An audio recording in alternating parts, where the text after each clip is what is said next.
I have been sitting on this for a long time. Not because I forgot it, not because it stopped mattering, because every time I get close to putting it into words, something in me pulls back and says, leave it alone. Some things, once you say them out loud, become real in a different way. And for a while, I needed this one to stay quiet.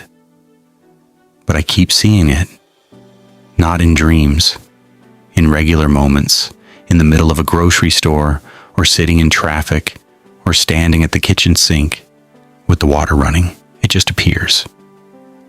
The dark water, the lantern going out, the sound of 2 words spoken directly into my ear in a voice that was not panicking, which was somehow the most frightening part of all. So I am going to tell it from the beginning, because I think some of you who have spent time on Nightwater and in places where the trees come all the way down to the edge and the nearest road is a mile back through swamp, I think some of you already know the feeling I am about to describe, and I think you deserve to hear that you were right to trust it. Before I go any further, I just want to say something to everyone here.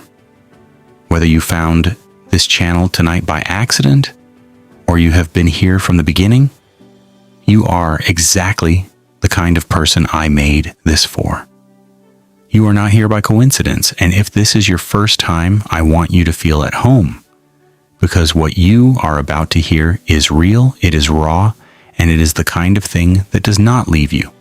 So get comfortable, and if you have not already, hit subscribe and stay close. This happened during a late summer stretch. We're in the kind of Louisiana heat that wraps around you even after midnight and squeezes. The air had that thick, wet quality that makes every sound seem closer than it is. My neighbor at the time was a man named Marcus. He was in his mid-50s, had grown up 2 parishes over, and had been fishing this particular stretch of Bayou off an unmarked county road since before I was born. He knew every bend, every sunken log, every place the catfish gathered after a hard rain. He had a calm about him on the water that I'd always envied. The kind of calm that only comes from doing something so many times that your body does it without asking your brain for permission. He knocked on my door on a Saturday evening and said he was heading out and had a spare chair if I wanted to come. I had not been out in months. I said yes before he finished the sentence. We drove out around 8:30 and parked at the end of a dirt trail that narrowed to almost nothing before it opened onto a small clearing, right on the water's edge. The kind of place you would never find unless someone who knew it took you there. The bank was flat and clay hard, enough room for 2 chairs and a cooler set side by side. The water in front of us was black and slow, shallow, near the edges where the duckweed sat in flat green mats, dropping fast in the middle. Marcus said the good fish lived in that drop. He always said that. I have thought about it since and wondered if he was still saying it out of habit or if he was filling silence he had already started to feel. We set up. Lantern on. 2 lines in the water. Our bugs so thick around the light, you could hear the hum of them like a low note held forever. We talked the way you talk when you fish, in slow patches with long silences between that do not feel awkward because the water fills them. Everything was exactly what it was supposed to be. I want you to remember that. It felt perfectly ordinary for nearly 2 hours. Around 11, Marcus went quiet in a way that was different from fishing quiet. There is a particular kind of stillness a man gets when something has caught the deep part of his attention, not his thinking mind, but something older and lower. His eyes had moved to the far bank. Across the water, maybe 40 yards, maybe 45. The tree line over there was solid black, cypress knees coming up out of the shallows like crooked teeth, made Spanish moss hanging in shapes that looked almost deliberate. I followed his look. I didn't see anything, just the dark and the occasional small ripple from something underneath the surface doing whatever things do underneath at night. Then I heard it. A low sound, steady and muffled. Not a boat motor, not quite. Something smaller, something throttled almost completely down. The way an engine sounds when someone is trying to make it nearly silent but not quite managing. The kind of sound that raises the hair on your forearms before your brain has finished identifying it. Marcus reached over without turning his head and switched the lantern off. No warning, no whisper, no hand signal, just darkness. Immediate and total, the way only Bayou dark is dark, with no ambient light for miles and trees blocking whatever the moon might offer. I didn't ask him why. I didn't make a sound. The way his arm had moved with that flat certainty told me everything that words would have taken too long to explain. We sat in that black for a long time. My eyes adjusted slowly. The cloud cover was thin enough that shapes started to separate themselves from other shapes. And across the water I began to see movement. 2 flat-bottomed pirogues, the low-profile kind that sit barely above the waterline, coming in slow along the opposite tree line. 1 person in each boat, no lights. The motor sound dropped away completely about 30 yards out, and they came in on paddles after that, completely silent. The kind of silent that does not happen accidentally. They pulled up to a dock I had not noticed before. A small wooden platform tucked back under overhanging branches on the far bank. They're old-looking, weathered. The kind of structure that reads as abandoned until the moment it clearly isn't. A 3rd person was already standing on that dock. I could not see their face. I could not see anything about them except their outline. And the people from the boats began passing things up onto the dock. Packages, wrapped and solid-looking, stacked with a care that told you they were not random, moved with the efficiency of people doing a thing they have done many times in exactly this sequence. I want to tell you what my mind was doing in those minutes because I think it matters. My mind was working very hard to give me an alternative. Crab traps being restocked, equipment being moved between storage spots, something legal, something ordinary, something that would let me stay in my chair and go home and go to bed. But Marcus had turned the lantern off the second he heard that motor. Marcus, who had been fishing this water for decades, who knew the faces behind every boat that used this bayou. He had turned the lantern off in silence. And that single action had already told me what kind of thing we were looking at. He leaned over and put his mouth against my ear. He said 2 words. Just 2. Leave now. Not let's go. Not we should probably head out. Leave. Now. Said with a flatness that meant there was no version of this conversation where we stayed. We left everything. Lines in the water, chairs open, cooler sitting on the bank. We moved back up that trail in total darkness without a flashlight, without a word, without a sound I would have thought myself capable of making. My foot found roots and didn't catch them. My hands found branches and moved them without snapping them. Fear does something to a body.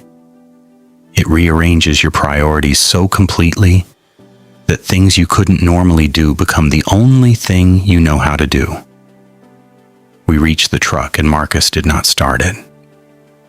He sat behind the wheel in the dark and watched the trail mouth in the mirror. His hands were flat on his thighs. His breathing was even.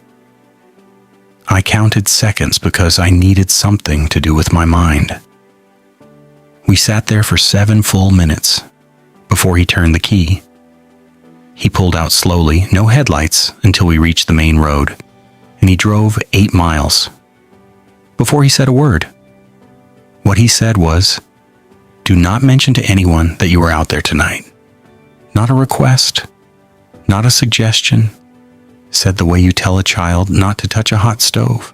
Like the reason behind it was so obvious it did not need to be spoken. Like the consequence of not listening was already understood to anyone with enough sense to hear the tone. I asked him what we had seen. He said he didn't know exactly. I believed him on the specifics. But men who turn lanterns off that fast and say, "Leave now," do not say they don't know, because they have no idea.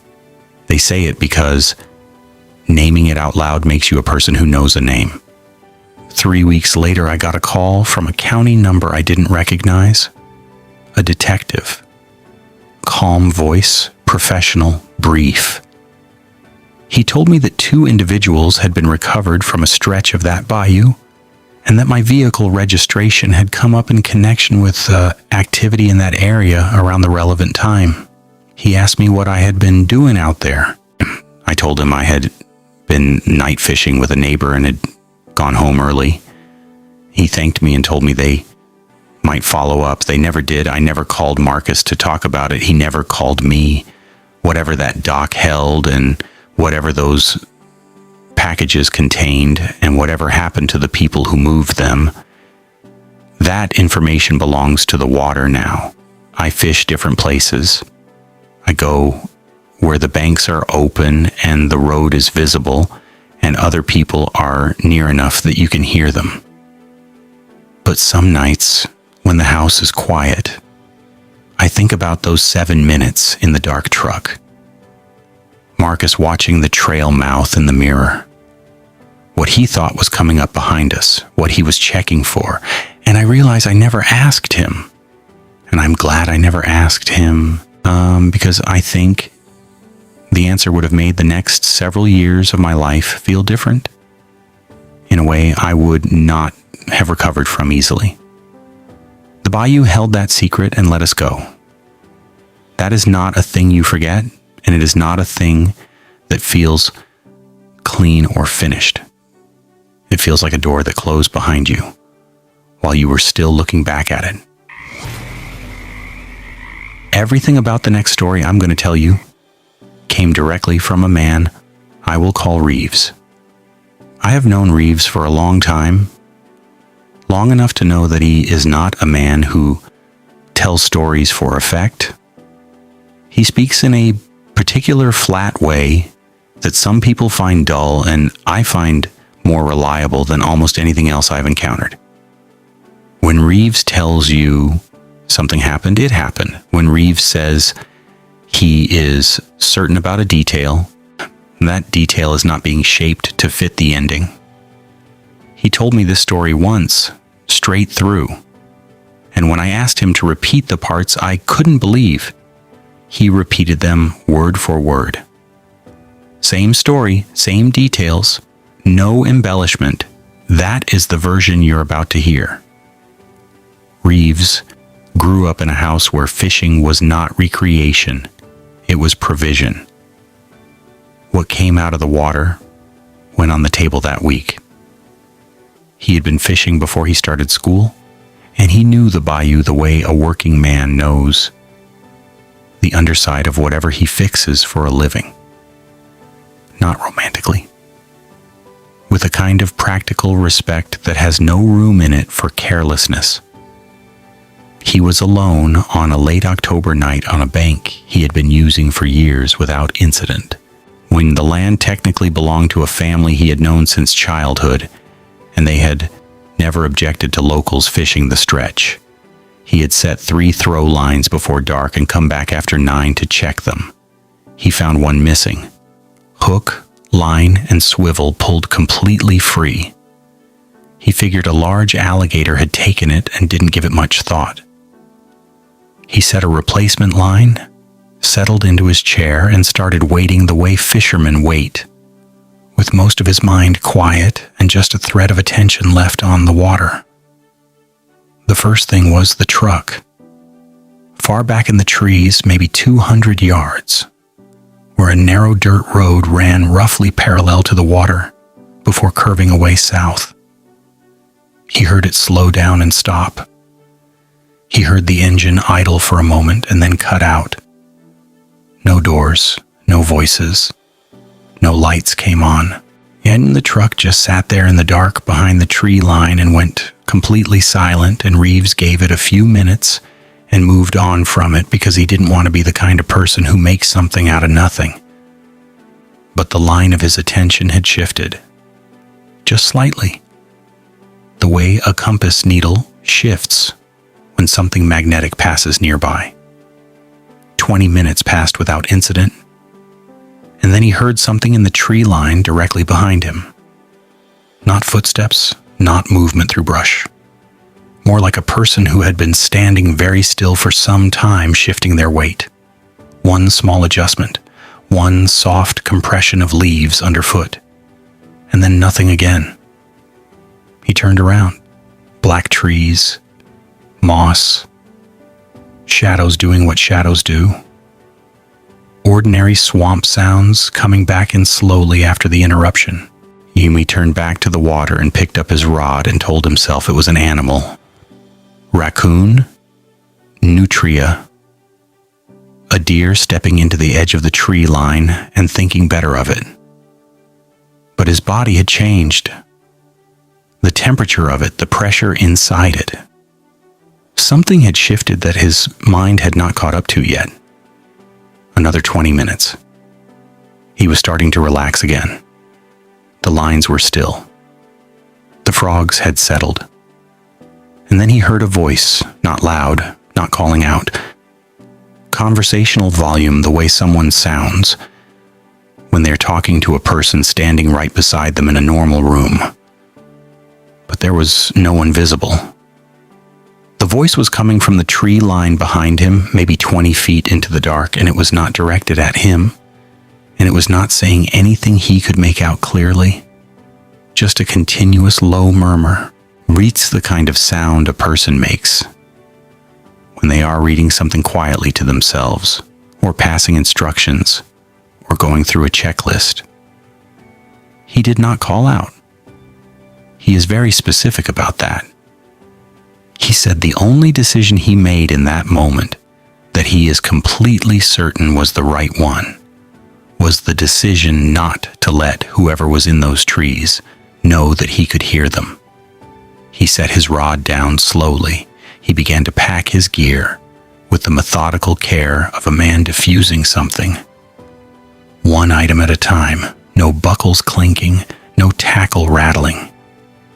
The same focused attention he would give to anything that required both hands and no mistakes. And then, while his hands were still moving, he heard the second voice. Different location. To his left and slightly behind him.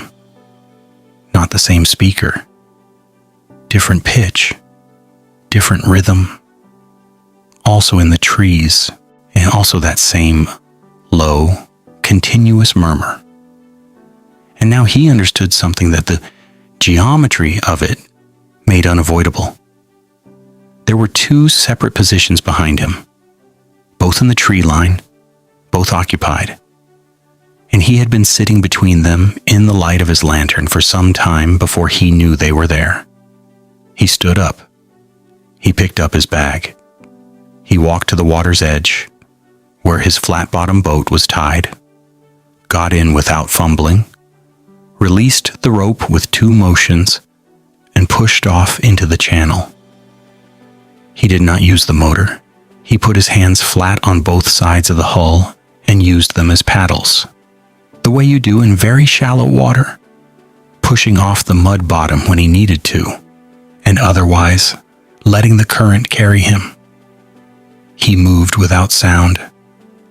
He did not look back, and he said the voices stopped at the exact moment he pushed off from the bank, not fading out, stopping, like someone flipping a switch. And he said that silence after 20 minutes of that continuous murmur from two separate places was the single worst thing he experienced that night, because it meant the moment he moved, something had registered it. He was a quarter mile downstream before he allowed himself to breathe in a way that felt like breathing.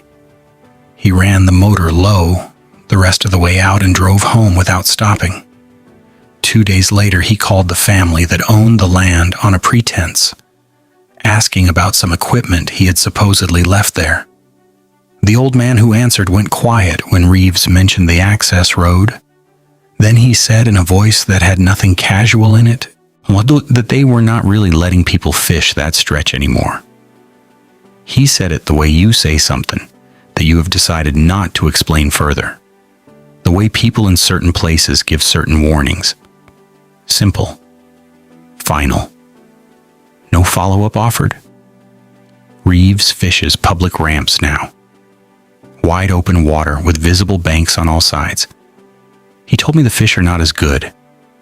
He told me the sleep is better. He said the trade is not even difficult. I believed him. I still believe him. And the part of his story that stayed with me longest was not the voices or the geometry of them.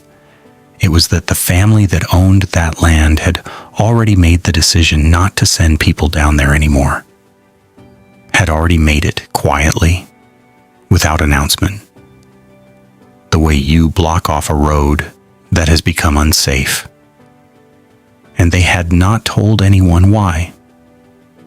Because in certain places, explaining why is a thing that creates its own kind of danger. Reeves told me that if he'd had a friend with him, they probably would have been talking, laughing, and missing the sound of those voices until it was too late. Sometimes being alone is what keeps you alive. But after that night, he'd rather have the witness. There is a particular kind of dread that does not announce itself. It does not arrive with a dramatic moment or a sound that you can point to later and say, that is when I knew. It comes in through increments, through things that are slightly wrong in ways that do not individually meet the threshold for alarm.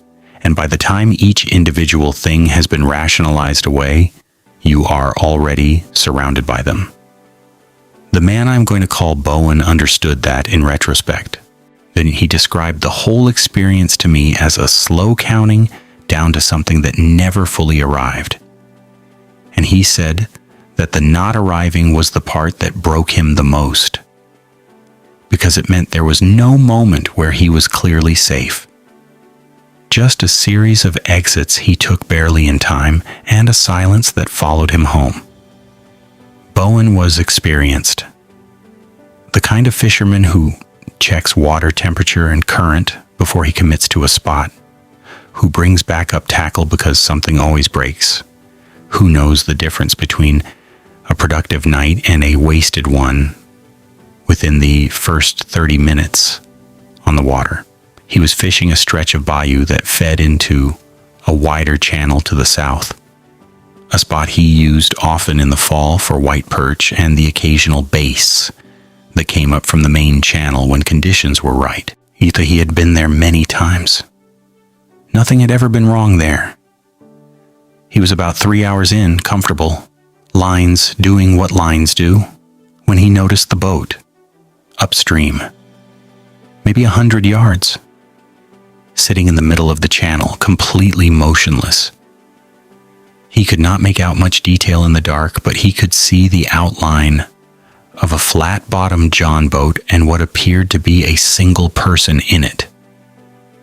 The boat was not moving. He assumed it was anchored. He assumed the person in it was fishing. He turned back to his own lines. 40 minutes passed. He looked up again.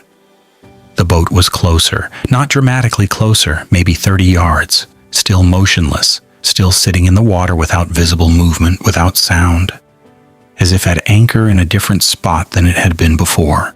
His mind offered him the explanation that the anchor had dragged in the current. He accepted that.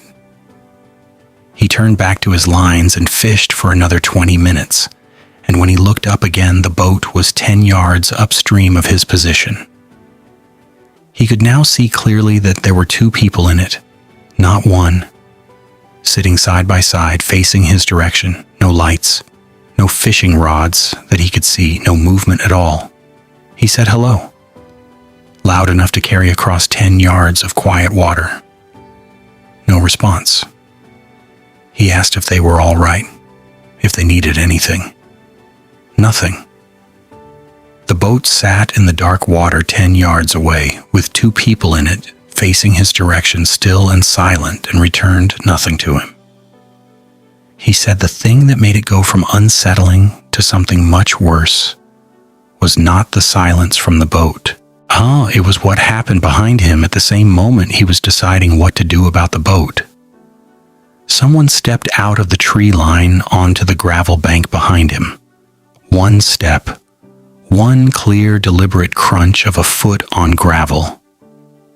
And then nothing. No second step, no voice. Just one step and then silence. And now there was something behind him and something on the water in front of him, and he was between both of them in the glow of his own lantern, like a thing that had been arranged. He did not turn around.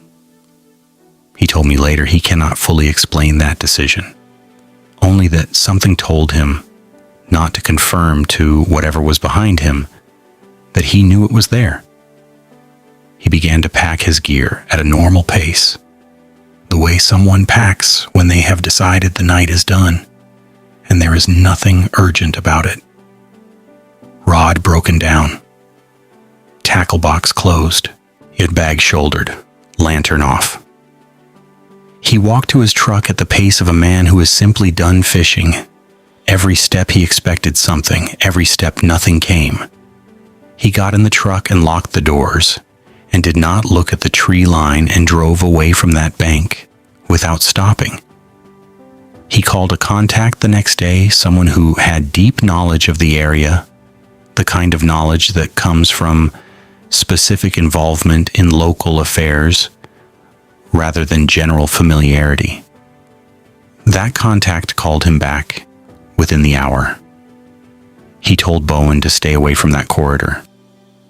Said it simply, without drama, the way people who know the real shape of things talk about the real shape of things.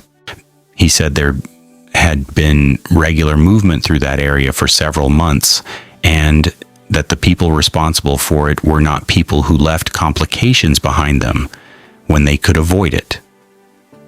Bowen has not been back. He told me the part he cannot resolve is not the boat, or the person on the bank, or even the calculated silence. It is the way the boat moved without a motor and without a sound across 40 yards of current.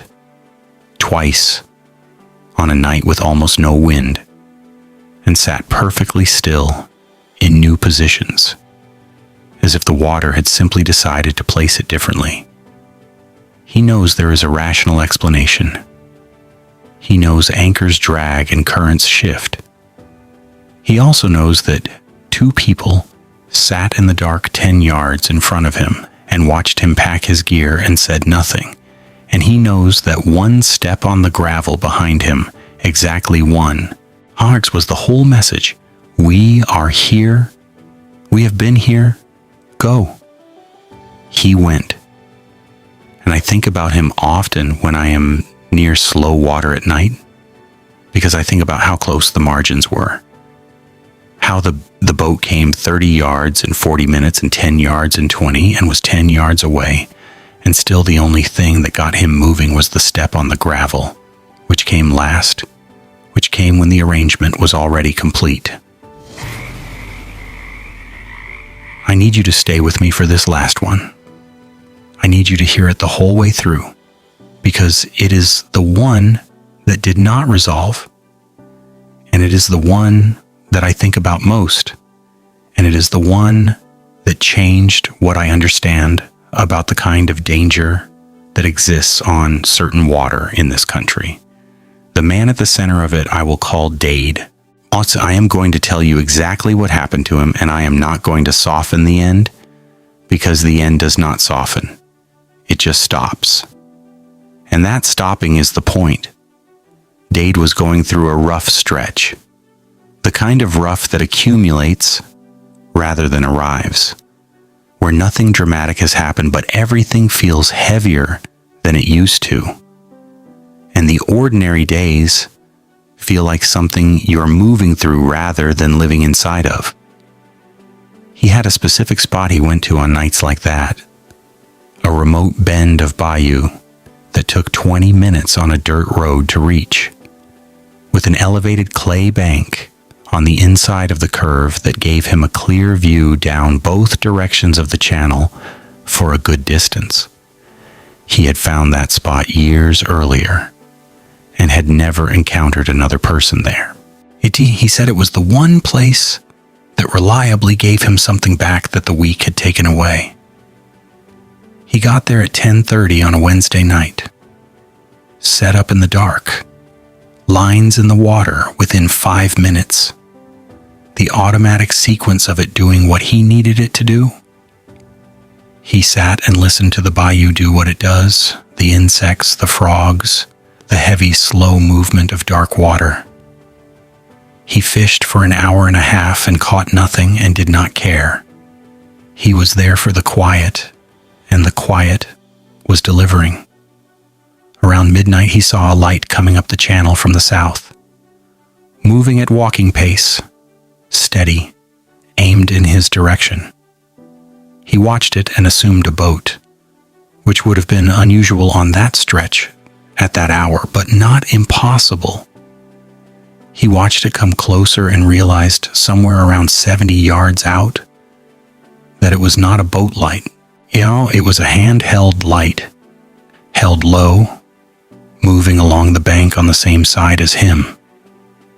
Someone walking the bank in the dark with a lantern or a strong flashlight, moving toward him at an even pace.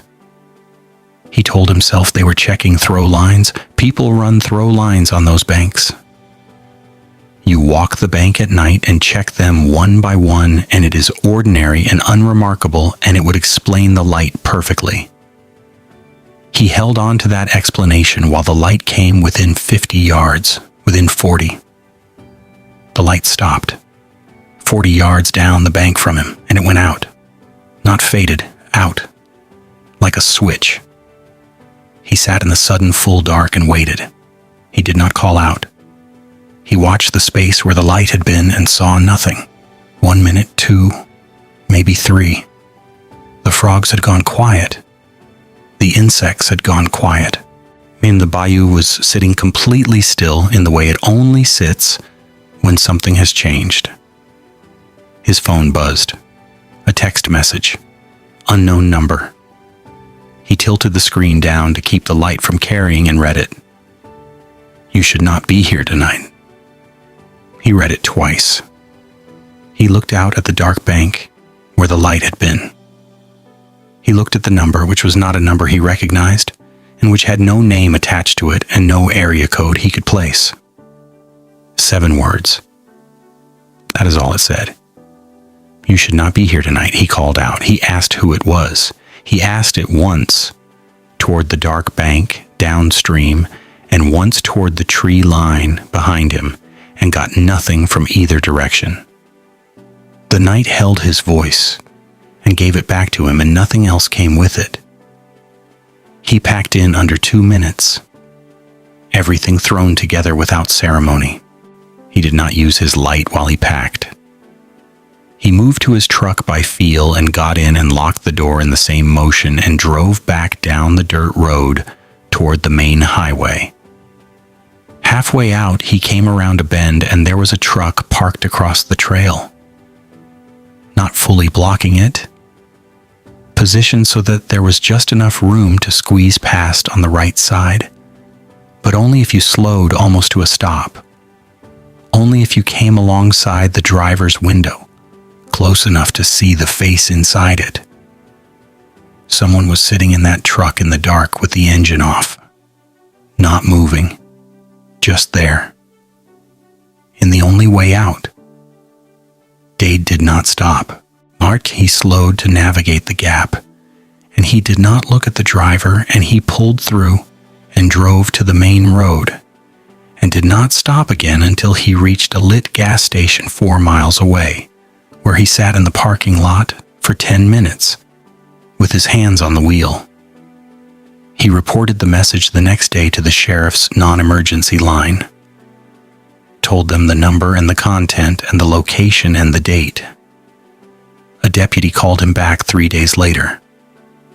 The number had been traced to a prepaid device, no longer active, purchased in cash at a location they would not specify. He was told to avoid that corridor for the time being, and that there was an ongoing matter in the area that they could not discuss with him further. He asked if he was in danger. The deputy paused before answering.